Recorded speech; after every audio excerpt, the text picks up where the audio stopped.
Fellas, I got some good news. There are more episodes of Stacked. Now there are 3 more episodes of Stacked than there are episodes where Joe Rogan says the N-word on the Joe Rogan show. Hey, Isn't that crazy? Round of applause, gentlemen. I mean, that's nuts. Yeah. We're beating him by we have 0 episodes where any of us say the N-word. Until now. Until now. Play the Joe Rogan theme. brown now. That's the Jackass theme. That's not Joe Rogan. No, but he is. You see my joke. He is a jackass. So. Oh, can I get a audio effect of a bunch of children laughing to that joke? Can I get a badum? Yeah, I'll throw in one of those too. All right, welcome back to Stacked episode 73. Yeah, that's a good opening. Not gonna lie. Sure. I'm down for that. Yeah, welcome back to Stacked episode 3. This is gonna be a fun little topic because this week, it might be old news by the time this episode comes out, but it's not even news by the time we record this. Isn't that interesting? Isn't that interesting? It folks? is. We are recording this on the eve of the Oscar nominations coming out. Oh yeah. Of the 2022 Oscar noms coming out. So we thought we'd have a fun time talking about nominations of Christmas past. Brandon, you were sort of the guy to sort of pitch this topic to us. Do you want to share us your excitement about the Oscar nominations and why you had a fun time with this topic? Well, I kind of was like, I've been wanting to do an Oscar episode for a while. We haven't done one yet. We might do another one down the line. I don't know if it'll be this year or be next year, but we've always wanted to do an Oscar episode. And as us being big movie fans, I thought, hey, there are a lot of years where sometimes there's either so many good films to choose that any one of them could win, but it's criminal, it seems like, to pick one, because there might be a film that's like just as equally as good that just doesn't win Best Picture. And this is an episode about honoring those that didn't win but were nominated, or but there is another reason why you can kind of look at these and be like, well, what is the reason for this topic? It's sometimes a film wins and you're like, why? Like, there were so many better options that could have won instead. Like, the most famous example is, well, I don't necessarily agree with this, but historically, the Citizen Kane loss to How Green Was My Valley is one of the most well-known snubs. Green Acres is the place to be. So, yeah. There's a lot of different cool and interesting ways that we're bringing up films that have been recognized, but we're going to give them even more recognition today. They should have won Best Pictures. Best Picture noms that weren't winners. Exactly. So these are the Best Picture nominees that didn't win. So it's going to be fun. Chris, what was it like breaking this down for you? Well, because of the nature of the prompt, there was a pretty finite list that I could work with. And as someone who doesn't keep up with the history of the Oscars very much, it took me a little bit of time to I had to search up every Best Picture nomination that I've seen. And yeah, so it was a bit challenging, but I eventually narrowed my list down to 3 movies that I generally do think deserve to win, or at least I feel I could argue that they are at least deserving of a win. But I mean, that's just my opinion. Lots of honorable mentions, by the way. There are definitely plenty of movies out there that weren't even nominated that I would argue even deserve to win. But but yeah, there was a lot of good stuff, and I had to narrow it down, and I did. So I'm excited to get going. Me too. Yeah, I picked a good 3 here. Good solid 3 films that I really like. That honestly, there's 2 where I haven't seen the one of the year that won, so I can't really speak to the quality of the one that won over it. But I think these films are really well made, and I think they should have won regardless. I don't know if the other one would have beaten it or not, but still, I'm just gonna go with it. This was hard of trying to I had like 4 lists open. I was looking at uh the list of all the nominees. I was looking at the list of all the best picture winners so I can compare which which one won to the nominees. I was looking at our final stack so I didn't repeat any, And then I was looking at like all the best picture winners that I've seen ranked just so like in case like I did like one more than the other. It was lots of screens, lots of looking, lots of taking notes of everything. So I'm excited to share my picks and I'm excited to hear yours. So before we get started with that, let's run down the rules of how this show works. Once a week, we set a topic or theme and go our separate ways to construct our own 3-film stack. Then after a week, we come back here on the podcast and share our own stacks 1 film at a time. Then at the end of the show, we will mix and match our 9 films to make the ultimate decision on what quintessential 3-film stack we are checking out of this hypothetical video store. I'm going first. It's me this week. No way. It's me. That's kind of crazy. Yeah, I know, right? I'm gonna take the obvious one out of the way because Brandon guessed that I was gonna choose this one last night. Yeah. Because I was watching it last night. It's Sofia Coppola's 2003 film Lost in Translation. It was a nominee for the 2004 Oscars. It lost to Return of the King, which is one where I can't really complain. Yeah. That it lost to Return of the King because I think Return of the King is amazing, but I do like this film a bit more than Return of the King, and I just want to talk about this film on Stacked because I love it so much. It's one of my favorite films of all time. Lost in Translation is a picture of an emotion that I've never really seen captured quite as perfectly as it is in this one. Just like the feeling of, the title basically it's one of those perfectly titled films, I think, where it's like Lost in Translation, where not only does this film follows an actor who's shooting whiskey commercials in Japan, and then the wife of a photographer who's like having second doubts about their young marriage and like who she really wants to be, and she feels trapped in her own life and she wants to get away from things. And then Bill Murray's character, Bob, the actor, he's feeling lost in his own life, having a midlife crisis, not knowing what he wants to really do for the rest of his life. So both of these 2 characters are having this sort of melancholic feeling of feeling lost in a city that also is foreign to them. And just it has that signature like Japanese melancholy that I feel like is just only captured in those films. It's so spaced. It's such a peaceful film about just like learning to focus on like yourself, your relationships, being alive, and learning these things in this beautiful city. It's one of those films where the city is like the main character of the film, and you just can't help but take in everything that this film gives you in the frame. It's a beautiful film. It's a beautiful sounding film. Fun fact about me, the soundtrack to this film, I know like every song in this film in its score, like the back of my hand, because my father played this soundtrack like nonstop when I was a kid. So I know every single song. I didn't even know it was from this movie. And then years later, like 10 years later, I finally watched the film.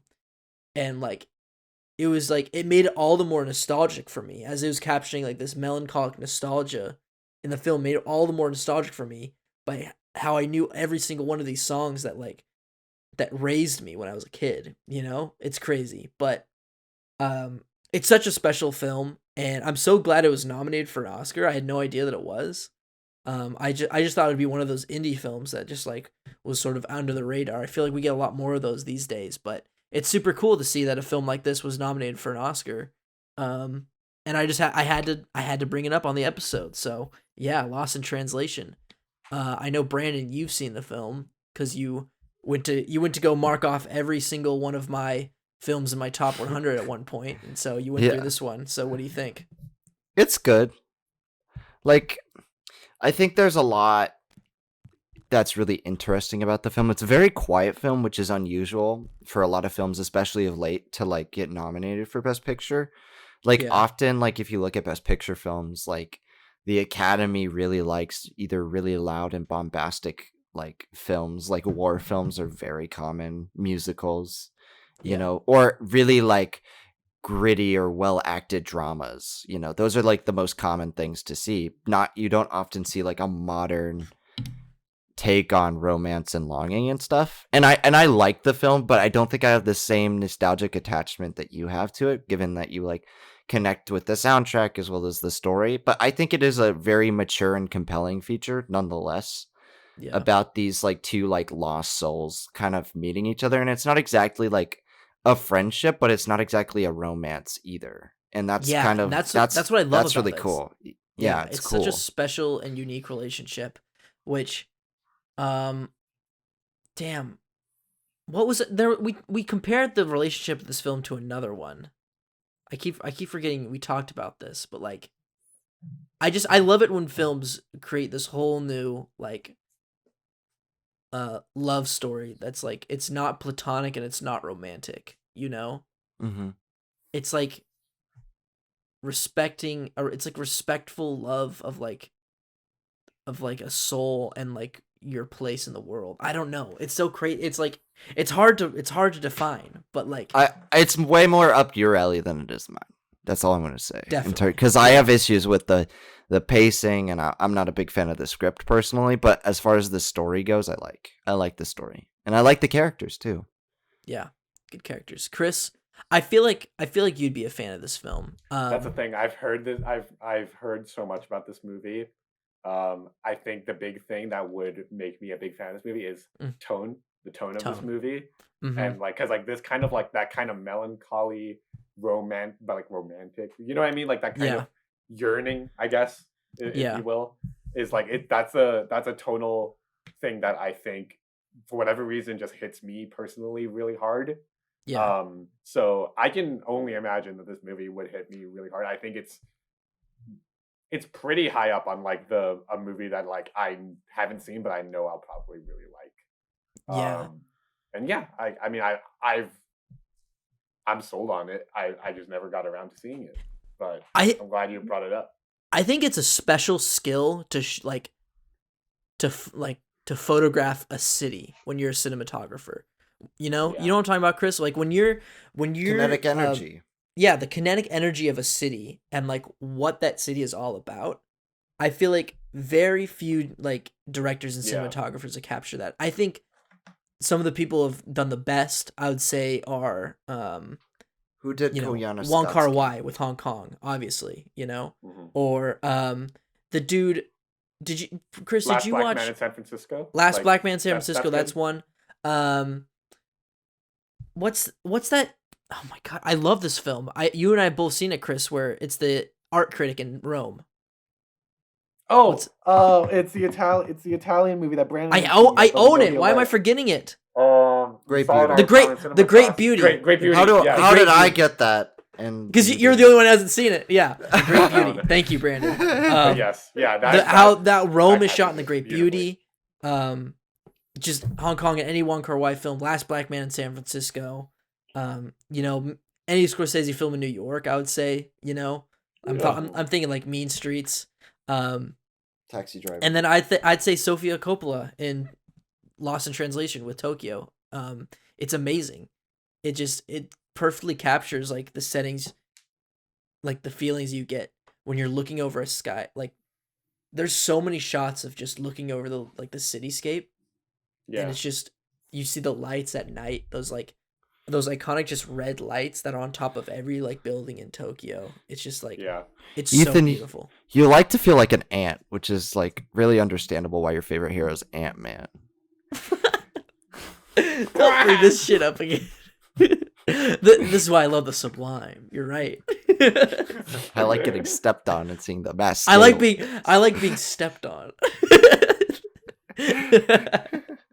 Okay, but yeah, that's my first pick.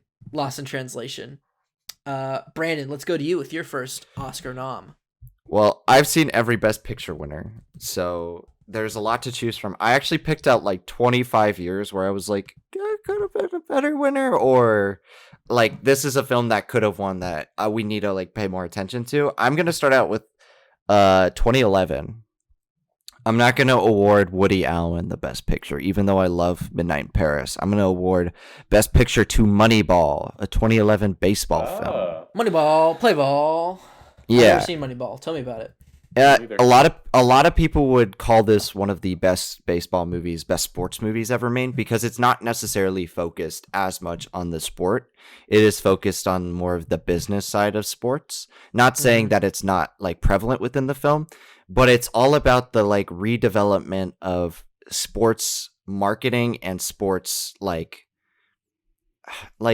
recruitment, because often like people base somebody's success and value off one or two things, whether or not they can hit home runs, or whether or not they can strike out batters when they're playing, and especially in baseball. And when you have a team that's like a lower tier or mid-market team, they're not going to be able to compete with teams like the Yankees or the Dodgers, who are able to shell out like 200 million plus payroll to their to the biggest stars around, like 5 tool players. So teams like the Oakland Athletics had to like think creatively, and their new, or not their new GM, but their GM at the time, Billy Bean, had to like sort of figure out ways to scientifically make it so that their team would be better and be able to compete for playoff spots. And it's a true story, and it's very analytical, but also extremely well edited. And for somebody who's a casual fan of baseball, I wouldn't imagines for somebody who may be a casual fan of baseball, I think they might find a lot of enjoyment in this film because of how it like develops the sport and develops like this scientific mindset in front of your eyes. It's kind of exhilarating to see a team that is destined, it seems, to fail go from being bottom tier to low tier, or to the upper tier of baseball teams or sports teams in the league. And it's fascinating. Another reason I think it's way better than The Artist that came out that year. I think a lot of the films that were nominated in 2011 were better than The Artist. And really? I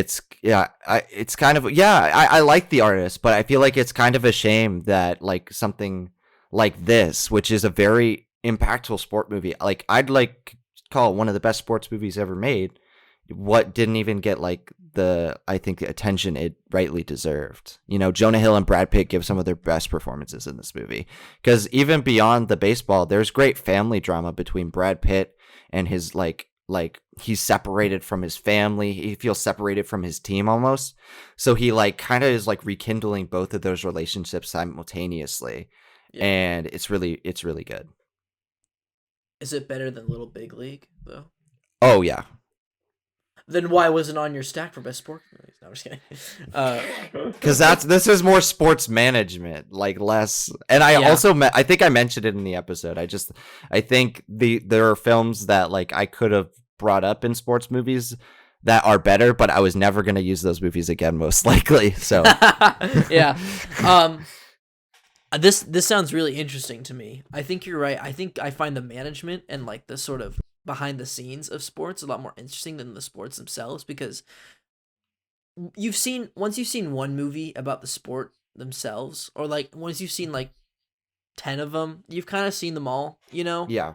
So it's really what matters is what's going behind the scenes. That's why I love King Richard so much. It's a lot like King Richard. Yeah? Yeah. Okay. Well, that really tickles my fancy. That's and really I'm not just saying that because I attention. know you like the movie. Yeah. No. No, but from what you said, I think I was like, before you even said that, I was like, this sounds a lot like King Richard. So, I mean, Brad Pitt's good. I mean, this is what really put Jonah Hill on the map as a dramatic actor, right? He's really good in this movie too. Yeah. Yeah. So yeah, I gotta check this out. Chris, what have you heard from Moneyball?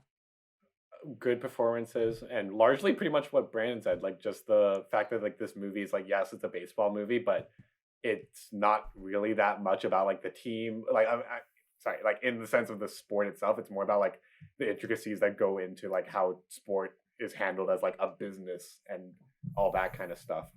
And I mean, like I don't know if this is like a corporate espionage kind of movie or just like a a movie about like the drama that goes on behind the scenes of what we see in the games. But yeah, I mean, little it sounds both. really interesting, and I think it'll be good. It's on Netflix, right? I think. Well, Might if it's on Netflix, then go ahead and watch it. But if not, I can let you borrow it. I have it on DVD. Cool. But yeah, I think I'll watch it heard on great things. Netflix. But yeah, I'm sold. Like it. Yeah, I'm sold too, and I like it. All right, Chris, what's your first nomination?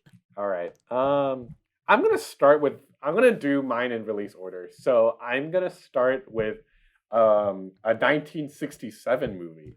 Ooh, This movie lost to In the Heat of the Night.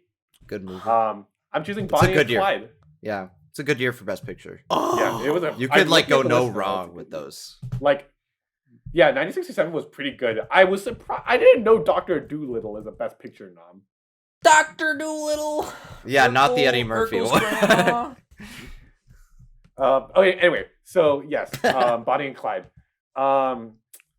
Yeah, we watched this movie was it our film history class or aesthetics? One of those two. I probably film I history. think it was aesthetics. It was I aesthetics. don't It was aesthetics. Aesthetics? I Yeah. know it was aesthetics.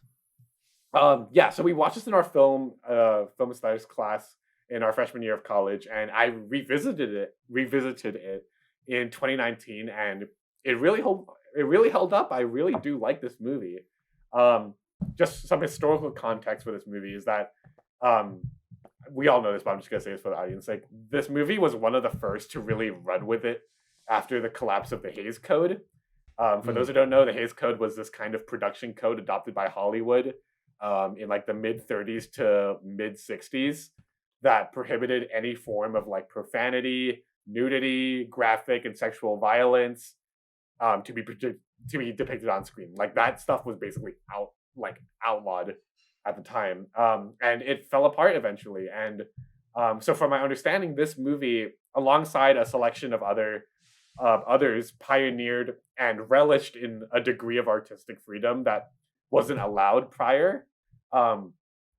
Certainly, films in the past have found ways to work around these rules, but Bonnie and Clyde really just said "fuck it" and Hail Married it with their movie. It's pretty tame by today's standards, but at the time it was incredibly like violent. Anyway, so this movie was made during the counterculture era of the 60s, depicting these two renegade outlaws during the Great Depression. It's based on a true story of the real criminals, Bonnie and Clyde. Warren Beatty and Faye Dunaway are wonderful together. I think their on-screen chemistry is really, really strong. One thing I will immediately say is, yes, this movie isn't perfectly made. I don't think its editing is very good. I do remember it feeling kind of slow at times and all that. But what really makes this movie, I think, deserving of its nomination and perhaps even deserving of a win is that its depiction of social classification. It taps into things regarding race, economics, sexuality even, and any form of prejudice within this kind of hierarchical system of power that existed at the time is really wonderfully juxtaposed by this free-willing nature of the two main characters. It really is a very hyperbolic movie. I don't think Arthur Penn or anyone involved in the production of this film would condone anything that Bonnie and Clyde do in this movie, but I don't think that's the messaging of this film. It's romanticized.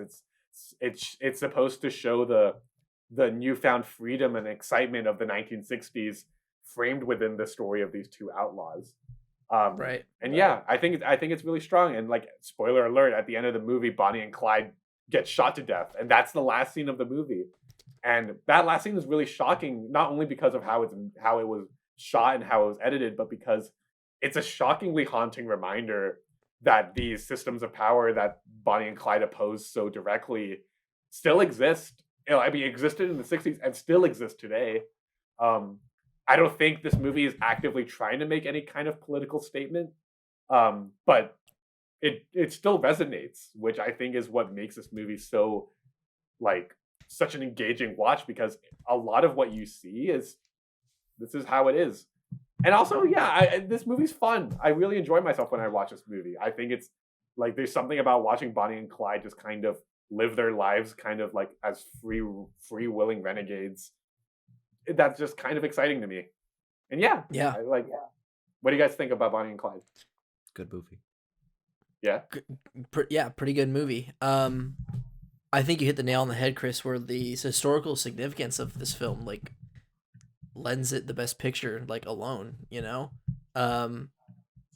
Yeah, I remember we talked about this in film history, like this it's insane how many rules about making films there were back then about showing violence and stuff like that, violence and sexuality and stuff, and like the amount of tricks they had to do to cut away for stuff like that. Like we used to watch like old gangster clip films, and just like the amount of tricks that they'd have to do to hide this sort of stuff, like just having their shadows casted when like someone died, or just cutting right away from it and everything like that. Like it made filmmakers' lives so much harder, and when that sort of fell apart, it was insane for a film like this just to come out right out of the gates and show the amount of violence and like nudity and stuff like that, you know? Like this movie starts with like Bonnie like just hanging out nude, you know, remember that? Like and that was just like what a statement to start off this film like post production code. I couldn't even imagine what that'd be like for audiences back then. They're just like, what the whoa, you know? And yeah, I think the chemistry between the main leads are good. It's an iconic duo. I think the pacing is a little all over the place for me, for my liking. You know, some moments are slower than others. But I think it really does come down to its ending, which I think is a pretty iconic ending. And a pretty jarring ending for this film. And one we could have used this film. I think we could have used this film last episode, honestly, you know? Like that ending sort of steals the whole movie. Like what everyone thinks of it. But regardless of that ending, I think the rest of the film is pretty good and does deserve like to be recognized as the best film of that year. So, Brandon, what do you think? This is one of the most stacked years for Best Picture. If you ask a lot, no, I'm not. No pun intended. Cue the music. There are 3 years for Best Picture that have been like, oh my gosh, like every one of these nominees is like a classic or like is a well-known movie or deserves to win, and that's 1939, 1994, and 1967. Like often those are the years that are like, oh, these are the most difficult years. And though I don't agree with the fact that Bonnie and Clyde would be the winner, because it's probably my third or fourth favorite of the bunch, I still think it's a really good movie. Like high quality production all around. It's like you said, it was like a step forward for films. Like they were no longer being censored in America and couldn't be shown to wide audiences. There's a lot to do with like sexuality subtextually as well as like on the surface, with whether it be with Faye Dunaway's character or Warren Beatty's. Yeah. And that carries over to like Warren Beatty's appeal as a celebrity post this movie, which is fairly iconic, as he is like a well-known like womanizer, you know. You didn't know that? You didn't know that? Oh. No. He slept with like over like he slept with like thousands of people. Like it's really? like it's well cataloged. Yeah. My man. I can send you a list. But like it's adding a new hero to the list. Like I would say The Graduate and Guess Who's Coming to Dinner are. I think Guess Who's Coming to Dinner should have won personally, but for Doolittle. Honestly, I haven't seen Doolittle, but I've heard good things. I've seen the remake. I didn't know Eddie Murphy was that old. No, I'm just kidding. I didn't know Robert Downey. Damn, the Robert Downey Jr. movie came out that long ago. Doolittle. This pandemic's been long. Yeah, but like, I don't know. It's a good movie. I just prefer the other ones. Fair enough. Really fair. Okay. Mm-hmm.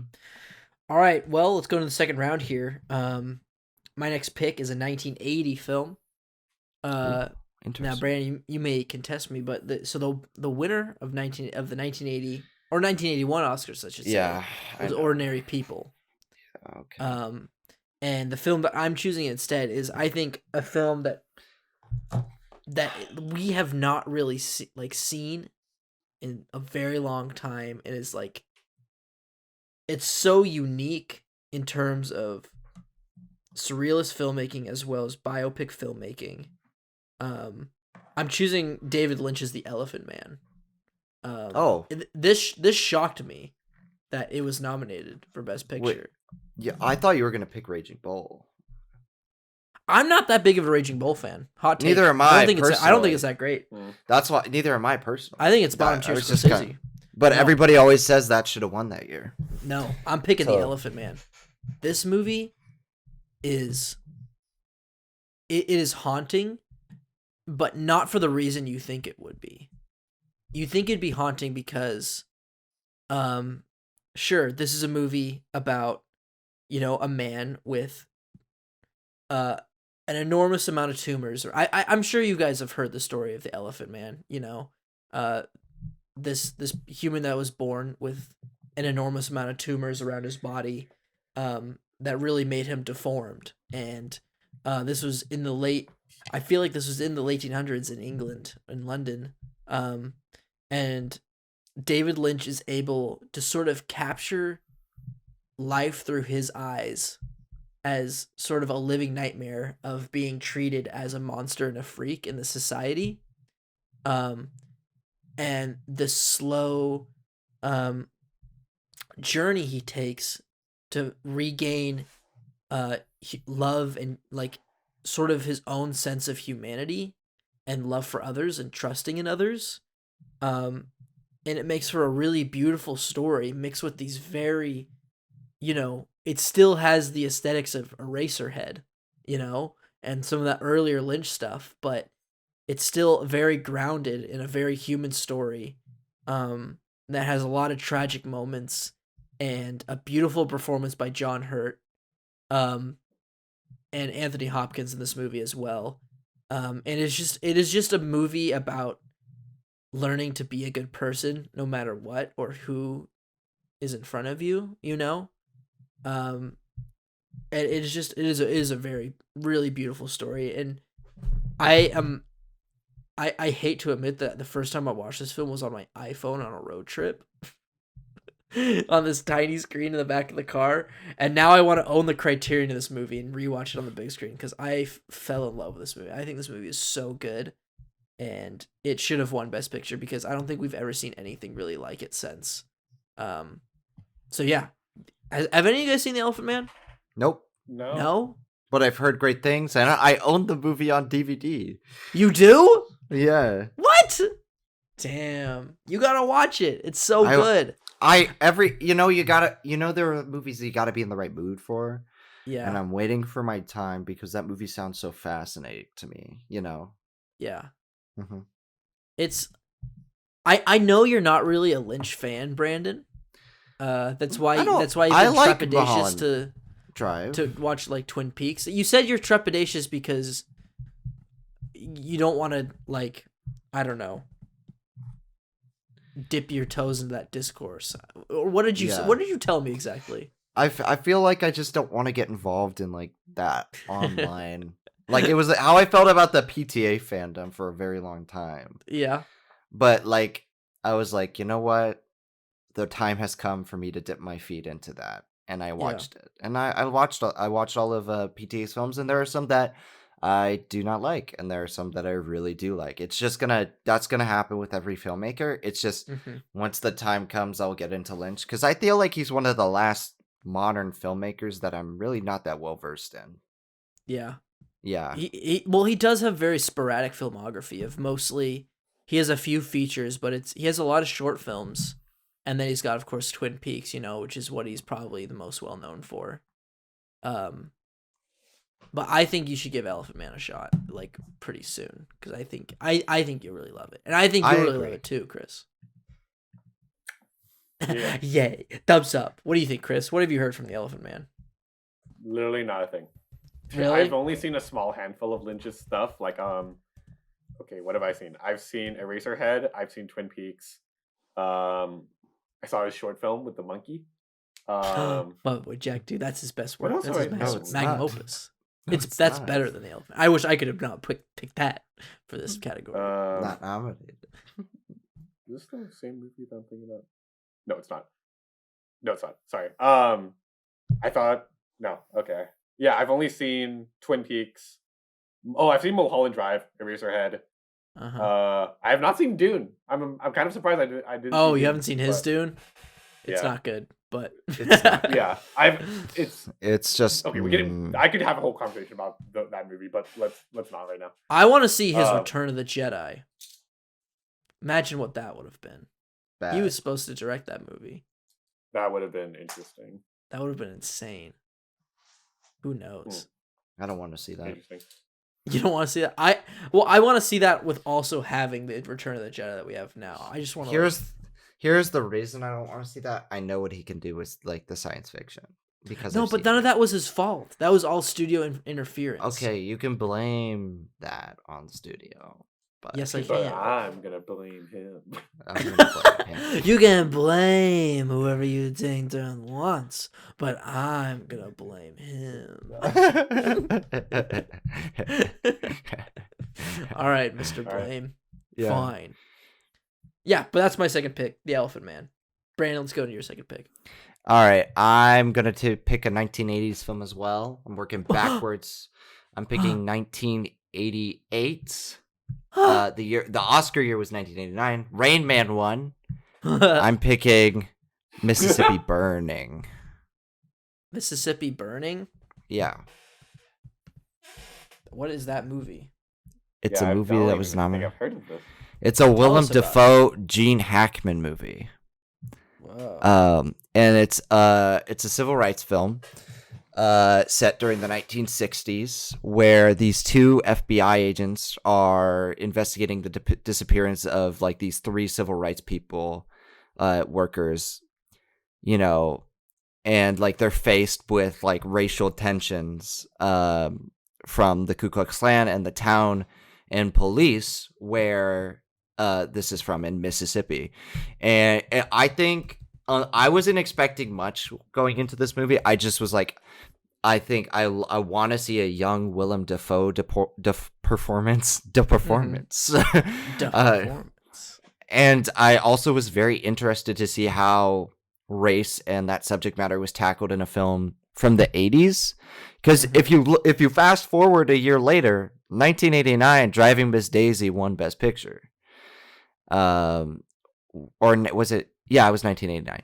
Yeah. And that is known as one of the worst Best Picture winners. I don't think it's a terrible movie, but I don't think it is. I don't think it was worthy of the Best Picture mantle. You know, Dead Poets Society came out that year. But like, it's such a step backwards from this very intense and gritty portrayal of like small town racism and prejudices. Like, it's like a continuation of 1967's In the Heat of the Night in terms of its thematic structure and like what it's doing. And I think you've got some great understated performances from your two leads, and it's a very brutal and tough watch, which is why I figured the Academy didn't go for it and sprung for like a lighthearted drama like Rain Man, which is a good movie, but honestly, I feel like it's overlooked by Mississippi Burning was overlooked by the Academy because of how dark and brooding it was at tackling such an important subject matter. It's a very good movie. If you guys have a chance, check it out. I don't know if it's online anywhere anymore, but I watched it on Amazon Prime. Yeah. So, yeah. I just This searched up this fascinating. movie. Yeah, it sounds really interesting. Yeah. I actually looked up the director, and he directed Pink Floyd The Wall. Like the Really? Yeah, he directed that, Oh. which I haven't seen, but I've heard generally pretty good things. But yeah, I mean, like this story, like just the log line for this story sounds really interesting. It's like the mystery is already interesting. There's a lot of like I'm sure there's a very deeply rooted like racial theme here, and I think that's like really interesting. And I'm sold on this. I just added it to my watch list. This looks interesting. I did too. sorry. It's such a Wow, difference too. Francis McDormand's in this. Yeah, very young. And Like Michael, it's great. wow, Michael Rooker's in this. Yeah, it's like very interesting to see like how like well-established actors today are in their early years of work, which is part of the Yeah. reason why I watched it. It was like, wow, Willem Dafoe, one of the greatest actors of like our time right now, who was barely Tobin in Bell's in anything. this. I don't remember that, but that's great. But like facing off against somebody like Gene Hackman, and it's like very old school versus new school. Like, how do you handle an approach like this with such a sensitive case? And like that's like kind of the angle that I find most interesting is like they have a young cop and an old cop, and how do their ideologies clash with this town, and how do they both handle this very, very sensitive case? It's so interesting. Ethan? I'm hooked. This looks amazing. Though, like, I understand why Rain Man won. Fun fact, Brandon, do you want to do your famous Rain Man impression for the podcast? No, I'm cutting that. I can't do a Rain Man impression. That's how he sounds in the movie. We're gonna be. Can you just bleep that? One episode removed on Spotify. Can you just Joe Rogan. Can you bleep what I said? Yeah, I'm gonna bleep what you said. That because it would be funnier that way. Yeah. Oh God. Oh Jesus. Damn, Brandon's picking some good recs on this episode. Yeah, I gotta say, these have been good recs, Brandon. I'm very passionate. he is. Brandon's very you are the passionate when it Oscar. comes to Oscars. You are the Oscar guy. Yeah. So look forward to tomorrow. I mean, you've already seen it. Go back to Brandon's tweets about the noms tomorrow. I bet he's gonna have a lot to say. I usually do. I usually do. Yeah. I'm looking forward to it. Yeah, I'm looking forward to it too. All right, Chris, let's go into your second film. All right. You guys know I love this movie. There is actually a poster of it staring at me right now. Not Parasite. Spike Because it won. Jonze's Her. Good movie. I love this movie. This movie's grown on me so much. Yeah, so this is one of those movies that when I first saw it, I was kind of lukewarm on. But as the years have gone on and I've revisited this movie, I have absolutely fallen in love with it. I think it sends such a beautiful message about romance and how technology has evolved in the modern era to both connect and isolate us. Anyway, let me explain what this movie's about. So Her, we've talked about this movie before. I think we talked about it in our... I don't remember. We have talked about it before. I do remember bringing it up. Not video game movies. But we'll come back to that. So Her is set in the near future, telling the story of Theodore Twombly, a lonely writer going through a divorce who develops a romantic relationship with an artificially highly intelligent operating system. Yes, I know it sounds ridiculous, and it is. It is ridiculous. But there's so much more that this movie explores beneath the surface that I think it would be a huge oversight to describe this movie as simply that. There's something about the way this movie handles its story that is so raw and emotional.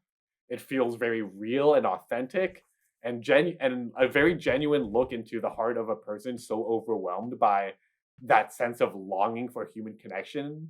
And I find that to be a really beautiful thing and something that I very much connect to.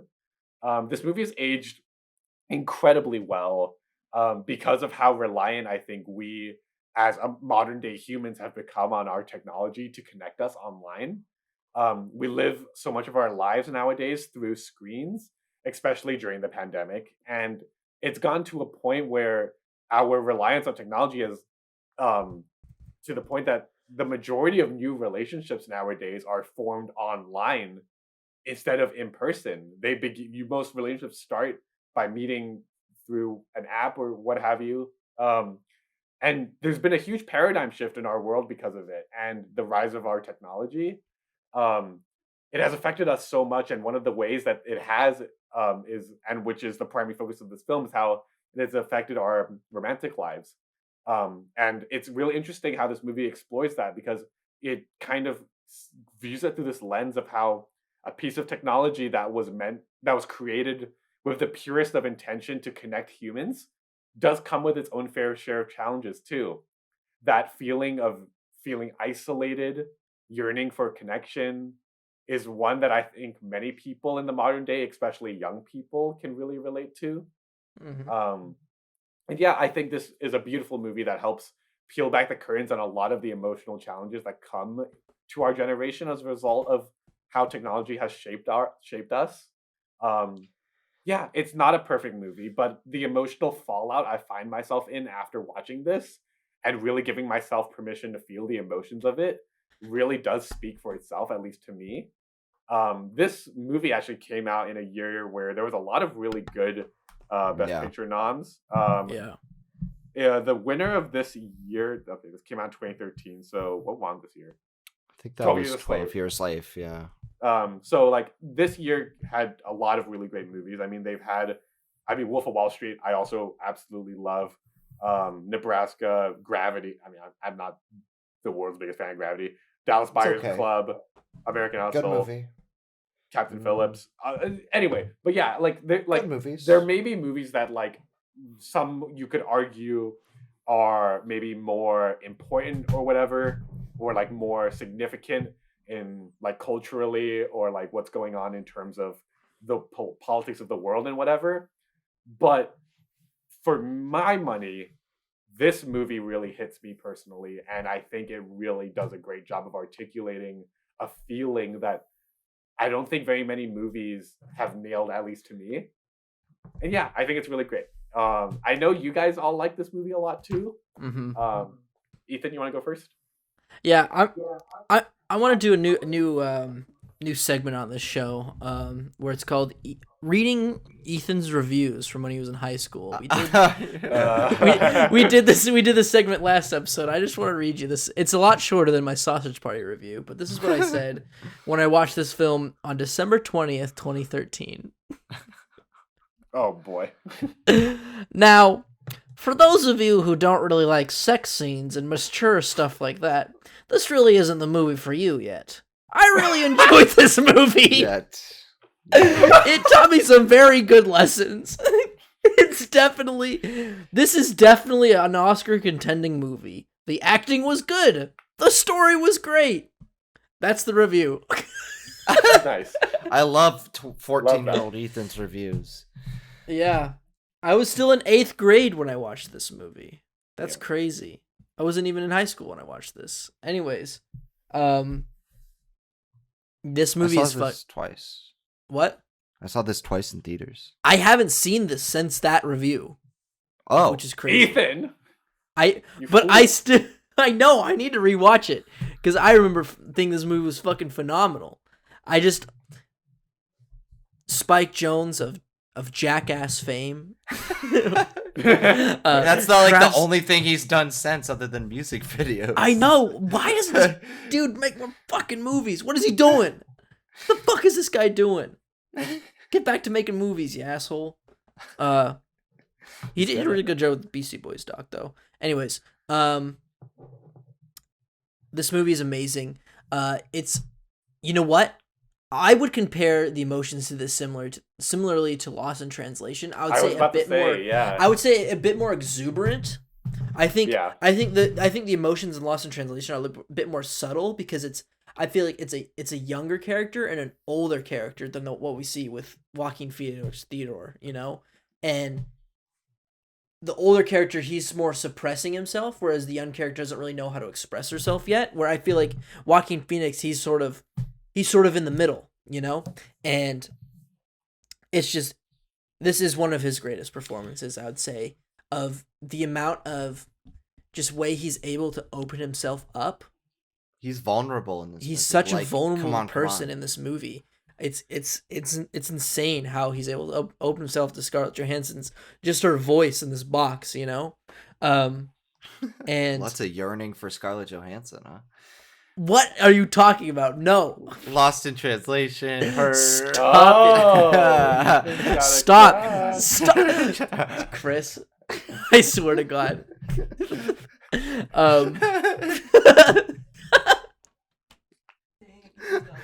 She's my favorite Asian How actress. can you hear that? No. She's one it's of my not favorite true. Asian actresses, guys. No. I'm joking.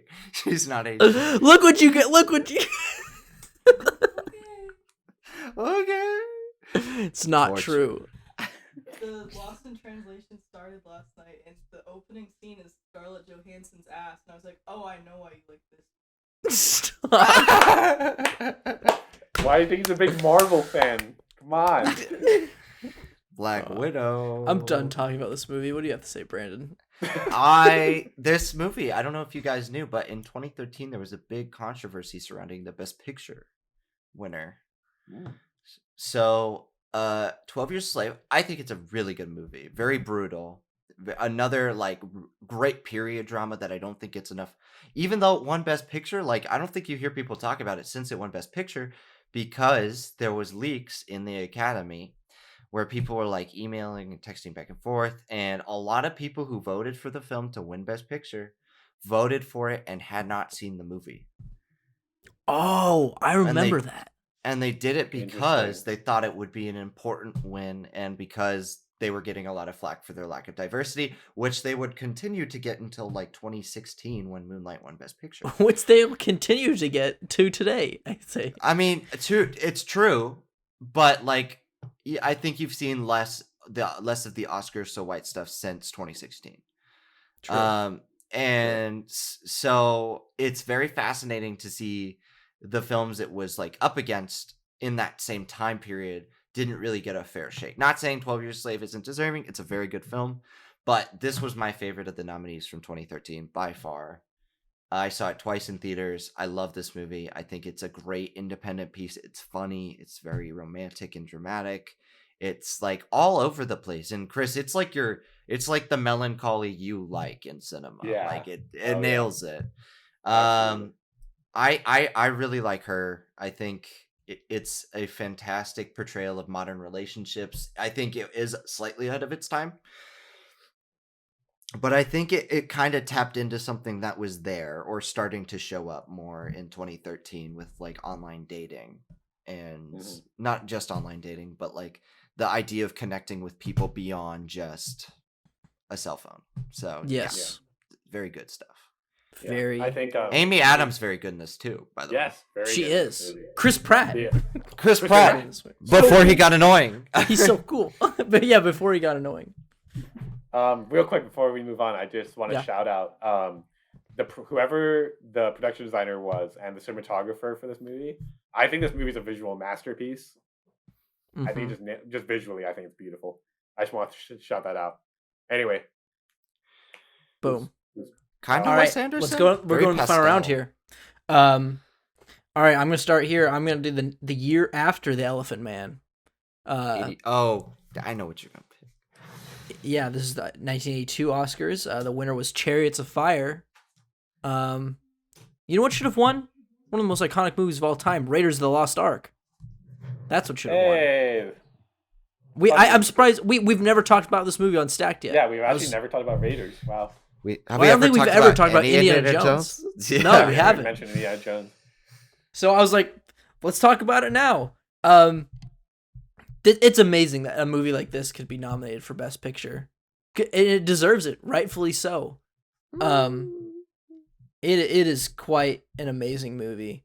I remember watching it for the first time. I had to watch it with my mom because I was going to my friend's birthday party, and he rented out a theater to watch this movie.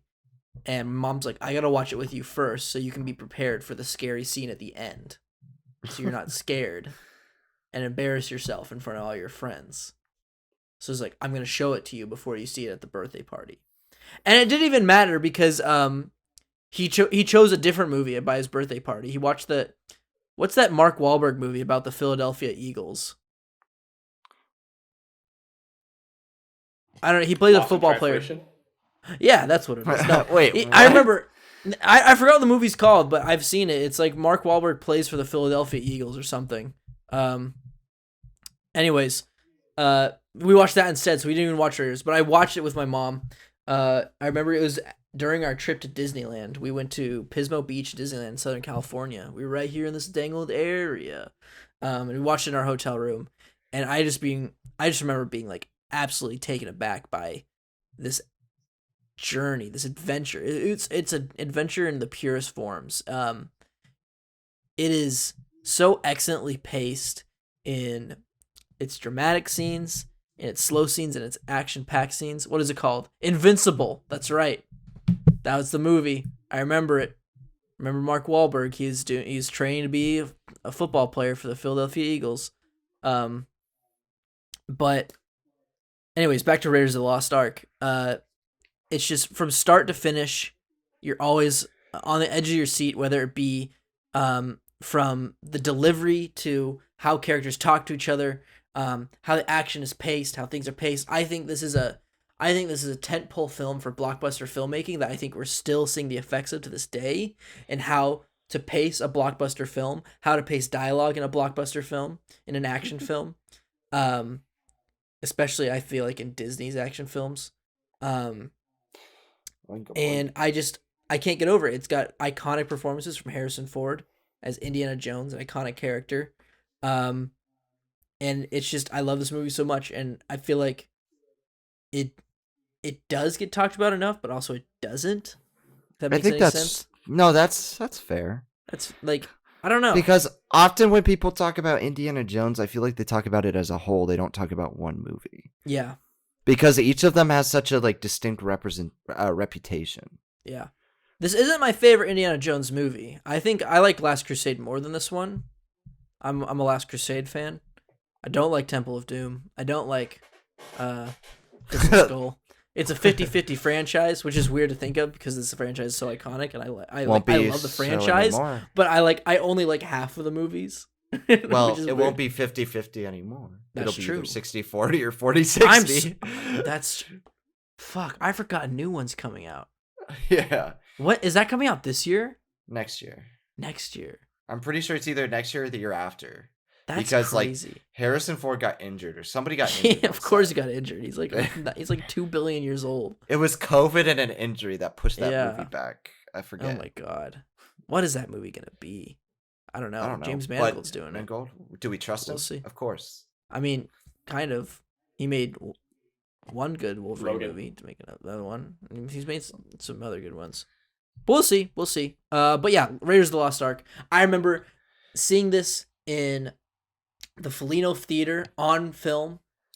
One of the best theater going experiences I ever had, seeing this film on film in a big packed theater of movie lovers, of film students. It was amazing. What? Okay, maybe not film movie lovers, but yeah, I don't know, man. But people who love Indiana Jones, because they were cheering and stuff the whole time. So I thought it was great when I watched it. You know, it's just typical for them. It's typical for them. I hate to be insulting. I'd hate to be insulting. I don't want to. Sorry. I bet. Damn. Nothing's really changed since Brandon hates film prod like he's still a freshman. that's a thorough line that's been happening since the beginning of Stacked. Like just the shade thrown at film prod students. Yeah. I may have graduated from college, but but the shade can still be thrown. Anyways, hey, if it's any indication, I'm just saying, lots of new filmmakers, I hope they do good. You know, but modern films, they're kind of bad, though. Yeah, dude, all right, well, what do you think about this old film, Raiders of the Lost Ark? What do you think about it, Brandon? I agree. It's a well-paced action. You don't see many adventure films like this nominated for a Best Picture award. Like, you kind of wonder what place these have in the Academy nowadays, but like, I feel like the Academy often overlooks films like this, and also adventure films like this are no longer being made. Like, you're not seeing exactly, yeah. You're not seeing period pieces get made because people don't want to see that. Like, the closest thing is Jungle Cruise, and I didn't really like that movie. Oh, I thought fuck that movie. The moon came back, bro, and the moon I think came back. It feel like, whereas Indy feels so real in the moment. Like, I feel like Jungle Cruise suffers from being a CGI mess that looked like it was shot on a soundstage the whole time. Yeah. And it was moving too fast, whereas, like you said, Raiders of the Lost Ark is extremely well paced. It's a great action adventure. The characters are all wonderful. It's globe-trotting, so you get to see a lot of different aspects of life, and that's awesome. I think there's a very good argument to be made that out of the 5 Best Picture nominees, that this should have won. Chariots of Fire is a good movie. I liked it. I like sports movies. And Reds, it's a little too long for my taste and a little too self-indulgent in a lot of ways. Warren Beatty stars and is producer and directs it. It just feels like a Warren Beatty fest. But it's also a good movie. But Raiders of the Lost Ark, very good argument to be made that it should have won. You slept with every person in that movie? Warren Beatty? Probably. Chris, what do you think Could about send you Raiders? the list. Raiders is so much fun. It's a great movie. Just like, yeah, these kind of old action movies are like they're a dying breed now. Like it's very rare that these movies get made. Wait, Brandon, we kind of had something kind of similar. We had Nobody in 2021. I mean, Quite it's not fun like a movie. period piece, but you know, I mean, it's still like Yeah. a. But it's not an smaller- adventure. It's an action True, film, true. but not an That's true. adventure. Yeah, that's fair. That's fair. But yeah, I really do like Raiders. I think it's a lot of fun. It's, at least for me, my easy favorite of all of the Indiana Jones movies, as much as I love Short Round. But yeah, I think it's great. Raiders is a lot of fun. I remember seeing it in our class, and it's a blast. It's so much fun, and yeah, it's a shame these movies don't get made often anymore, because I mean, yeah, they are very, very, very expensive. But it's a nice thing to look back on, because yeah, it's a very special movie, and the kind of movie that doesn't get made often. So yeah. That's right. Hell yeah. All right, Brandon, let's go into your last pick. So my last pick, I'm going the year before 1967. I'm picking a 1966 film.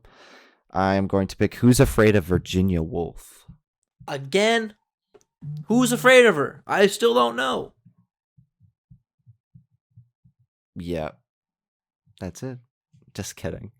We never chose. We didn't choose this for a final stack, right? I'm just double checking. No, we didn't. Okay. Maybe. Let me check. I don't. Yeah.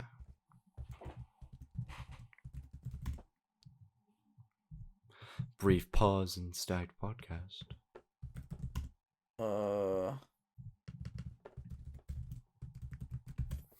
I know. Oh, it's a wolf. W. We did not. You're good to go. Okay. Okay. Talk about it. So this went up against 1966's A Man for All Seasons, which is a law picture. It's good. Our friend of the show, Jack Rule, I don't think he's been on yet, but he will be. Yeah, Yes. he was on one Nostalgic episode. movies. We did nostalgic movies with him. Can you cut that out? That's embarrassing. Okay, you won't listen to it. Who's I gonna don't tell? care. I'm embarrassed. I'm embarrassed for not. Anyway, the main actor in this film is like going through a trial of conscience, and he won't let his principles betray him. So he like ends up like going against the law of the state at the time, which is Henry VIII, and that's a very good law film. Jack thinks it's a little boring, but I think it's a very good film. But I don't think it's better than Who's Afraid of Virginia Woolf, which is a great movie about two couples who get together and go through a couple of disagreements as they're drunkenly partying throughout the night. So not only is there that funny razor edge humor that comes from people being drunk and being able to spout their every thoughts, but there also comes a lot of tension from that between the actors and their words. Like they spar throughout this movie as secrets are revealed about each other and their relationships. And like, I really love this movie. I recently just purchased it on Blu-ray, and I can't wait to rewatch it because every time I think about this movie, the more I love it. The more I love the way the characters on screen interact and the way the drama unfolds throughout the night. It's like, it's a movie that feels timeless because it doesn't focus too much on one particular thing. It feels like it's like bouncing around all over the place, but is able to, like, for the most part, focus on its characters first rather than like a time period or setting. That's why I feel like play movies like this are some of the best out there. It's like a lot like 12 Angry Men, actually. So yeah, Well, good movie. I said I would watch this film the last And he time we has talked it. about it, and I still haven't. But I remember we talked about it in our thesis class about just like how this film like sort of emphasizes mostly on performance. It's a performance film. It's a performers movie. You know, which you said is like that's a common thing with movies based off plays, right? Mhm. And I'm a sucker for those kind of films. You know, I don't think I'm afraid of Virginia Woolf, so I think I can watch the movie. Haha. What do you think, Chris? I have not seen this movie. I've heard a lot about it. It's one of those movies that I feel like the name is so iconic. Like, Yeah. I feel like even if you're not a film person, you might have heard the name the title. like the name of Virginia Woolf. And yeah, I don't know. I don't really know much about it other than what Brandon just shared, and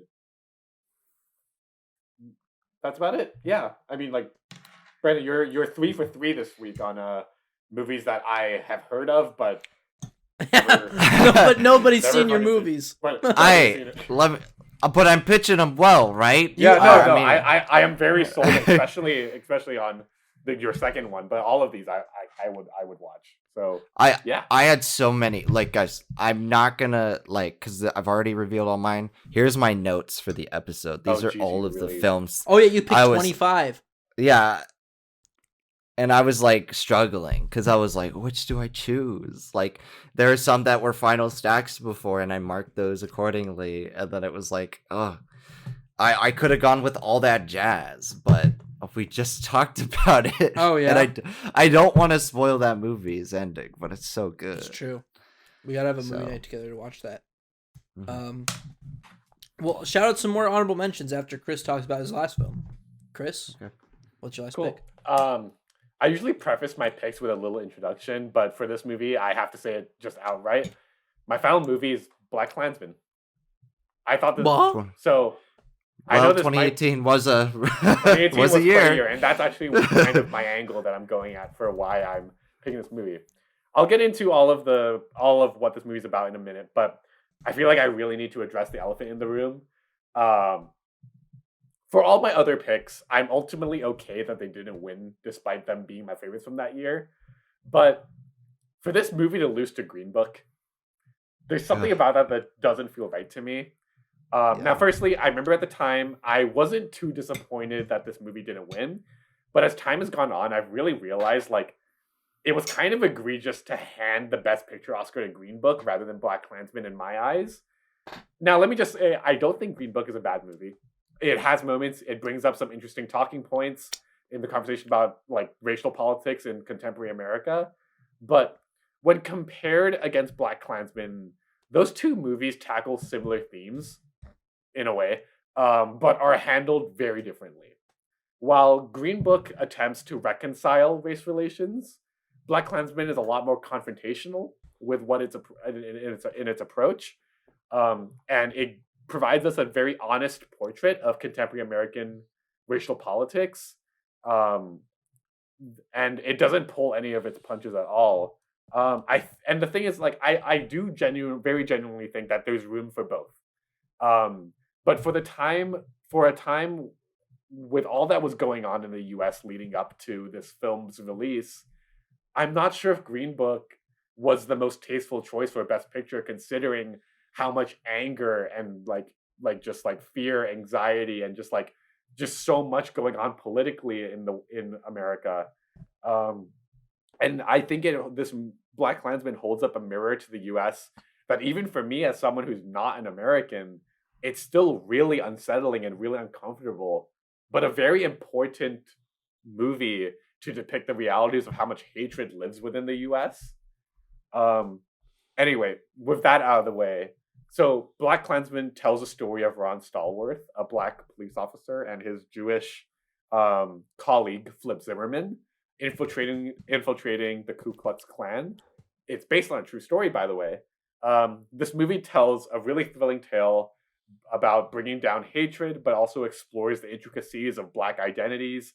And it's very moving and very thought-provoking.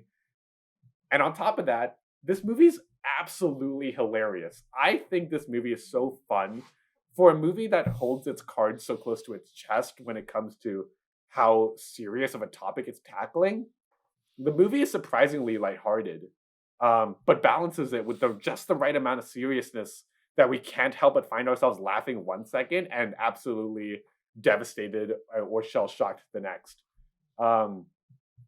yeah, I like ultimately I think this movie is really fantastic. It's very deeply rooted, but also a lot of fun. And frankly, yeah, it is a big fuck you to the bigots. And I mean, I don't know about you guys. I mean, I would probably hope for you guys. I could probably speak for you guys, but I'm always down for that, you know. Yes, sir. Yeah, and it might not be the most perfect movie ever, and I mean, no film is, but it's a very important film that's worth seeing, and I think it's for its time too, very timely and very important that this conversation be had, and I think Black Klansman's a great way to prompt that conversation. Um, yeah, there you go, Black Klansman. What do you guys think? I think Black Panther should have won instead. No, I'm just kidding. No, I think you hit the nail on the head, Chris. Especially in this year. There were better films that year, man. Than Green Book. Yeah. Yeah. There was. We saw Green Book together. We all had a good time. We had a good time. It's a harmless, fine movie. It's like, but it's on. Let me finish. But it's not an Oscar movie. You're just like, yeah, that was a fun time. We had a good time watching it. It was nothing more. My favorite moment in forgot that movie about is the next day is the baby. That little baby Jesus. Yeah, wait, okay. But you should probably explain that, otherwise everyone's gonna be like, what are they talking about? There's just a shot of a baby Jesus looking up and screaming out in agony, and we all laughed at the same time when we saw it. We all went, ah! Oh yeah, and we all recreated it. We went, ah! It was good. And it quite much is the antithesis to Black Klansman, which is like makes it even more of a dig that it beat it at the Oscars. I think you're right, Chris. I think like it's their MO, bro. I think it was rather offensive. Yeah.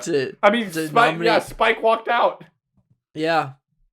And it was just it was a bummer. I remember Brandon yelling I read my leaving our Oscars party. You went, "Fuck Green Book!" You yelled out to the sky, to the night sky. So dramatic, but it was justified, you know. Yeah, it just goes to show like how Hollywood doesn't like taking the hard way out. You know, they want it to be all so soft and like, you know, everything. But like when someone makes a film that's really powerful, that really like addresses problems in our nation, that like in a way that makes people feel vigorously like emotional, you know, as a way to really sugarcoating a topic like Green Book did. It's just it's not great that was chosen over the other one, you know. And I think this is a great pick of an Oscar nominee that completely got snubbed. So, Brandon, what do you think? I remember liking Green Book the first time I watched it, and then the second time I watched it, I wasn't as big of a fan. Yeah. And also there's a lot of controversy with Viggo Mortensen and the producers like basically stealing the rights to the story without permission. And besides that, you know, it's okay. You could say it's harmless to a certain degree. But I think there were much better films nominated. I think Black Panther has aged even better than I thought it did when I first saw it. When I first saw it, I wasn't that big a fan of it, but the more time has gone on, the more I like that movie. Black Klansman's great. The Favorite was my favorite of that year. I almost chose it for the stacked, but I went with Moneyball. Yeah, and I think what's so good about Black Klansman is how affected I was watching it. I remember coming out of that movie and being like clenched fist and stuff like that, and being like, wow, like I've never had like felt like this movie is like a movie's been so powerful like right after watching, other than Catherine Bigelow's Detroit. Those two films have both made me like infuriated by the end, you know. And I agree, Chris, is it probably should have won that year, if any of them, because of how impactful it is. I mean, there's not much else to say. I think it's a little rough around the edges in terms of its style, Mhm. but I can't ignore the other aspects of this movie. Performances are great. The funny as hell. scripting is a little on the nose, but it's one of Spike Lee's most well-rounded films. Yeah, I would give him that. Mm-hmm. Yeah. Oh man. Fuck. These are some Did we good- all choose a movie We from all- like a different year? And we didn't do a double stack. No double Yeah, stack. we didn't double stack. All from different years. We covered a lot of bases on this episode. Not just from the same decades, all over the map. That's why I was so excited to do this episode. Yeah. Got some good picks here. So before we go down to finalizing this final stack, let's run down all our picks one more time. Starting with me, I did 2003's Lost in Translations, 1980's The Elephant Man, and 1981's Raiders of the Lost Ark. Brandon? I did 2011's Moneyball, 1988's Mississippi Burning, and 1966 Who's Afraid of Virginia Woolf. And I did 1967's Bonnie and Clyde, 2014's Her, and 2018's Black Klansman. Boom. Okay. This is gonna be a hard one. This is gonna be a hard one. I Shit. think Do you guys have one from each of yours that you would like absolutely like be like you got to put this in? I feel like Mississippi Burning. I feel like because- I'm really sold on Mississippi Burning from you. because it's like it, but the only thing is we can't have Black Klansman because they're both very similar in terms Yeah, of like if we're not trying to like go in, for variety, like yeah. And I would say, I think Chris made a better argument of why that film was snubbed that year. You said you presented it to be a very good movie, you know, but Chris sort of presented his film as like why it's like insane that it was a snubbed Oscar pick. And Yeah, but you know, like how many people have seen Black Klansman versus seen like Mississippi Burning? I mean, if you look at 1988, I did present that it was the similar situation. They're unknown. very, yeah, it's true. Well, especially with ve- the year after. Yeah. and it's also very similar that in 1988, Rain Man, which was like I said, like kind of a crowd pleaser, won over And kind of a something super backwards intense. film in terms It kind of performances. preceded the Green Book Yeah. win, if you think about it. Oh, and you're right. I'm not saying 2018, but there's so much more we could use for Black Klansman. And the way I presented this stack to begin with was either we recognize a new film Yeah. that's big, or we No. recognize something that's better that should have won. You're 100% right, Brandon, because what I want to choose from Chris's instead is Bonnie and Clyde. If we go with Mississippi Burning, I think Bonnie and Clyde is a better way because the historical significance behind that film and how that in was terms of the industry, yeah. in terms of the industry of and how that didn't win Best Picture and not recognized for like a historical film in terms of Oscars, that's kind of insane. So I would go Mississippi Burning, Bonnie and Clyde for those two. Lost in Translation. What were the other two from yours, Ethan? Elephant Man and Raiders. Okay, I think having a Lost in Translation would be great on this list. I think so too. Because it's something the Oscars don't usually nominate often, and it had no film had a chance in 2003 against true. Return of the King. Yeah. Yeah. So it wasn't even a fair shake sort of thing. Mm-hmm. And it's not like Lost in Translation's like a well-known movie, but the more I think about it, like the more I'm like, I think a lot of people like know the title but haven't seen the movie. Yeah. And I they feel like know it the brings such an iconography of the movie. yeah, Like it me. brings it. Yeah, like Yeah. Chris. I mean, I think it brings like something special and unique to the Oscars as well. Mm-hmm. It's like it's something they don't nominate often. That's Yeah. like really cool to recognize. Like Yeah, an I agree. independent film that's like very small scale. Very gentle. Very So one's sweet. Yeah. yeah, one's under recognized because I don't know why it wasn't the crowd pleaser of the year. I don't know. I don't really like this movie. No. I don't know why it wasn't recognized. It was great. It was great. That's what I mean. Yeah.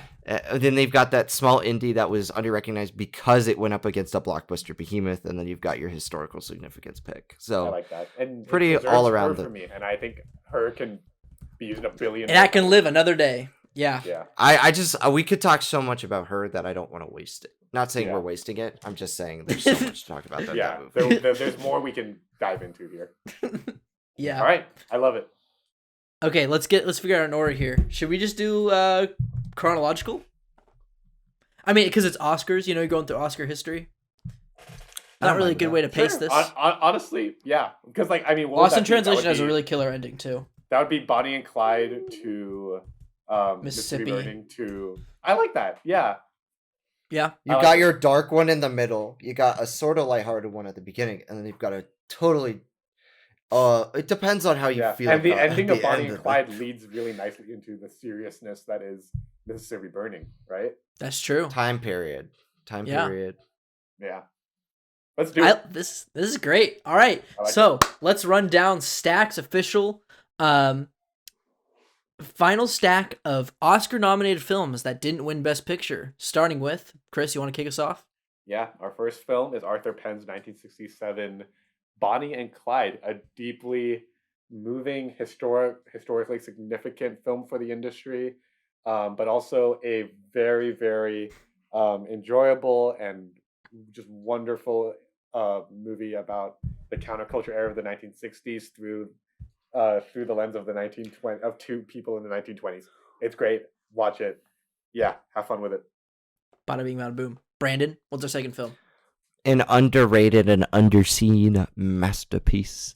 You've got Mississippi Burning, a terrific depiction of race relations, police investigation, and the divisions between youth and old culture when it comes to these things.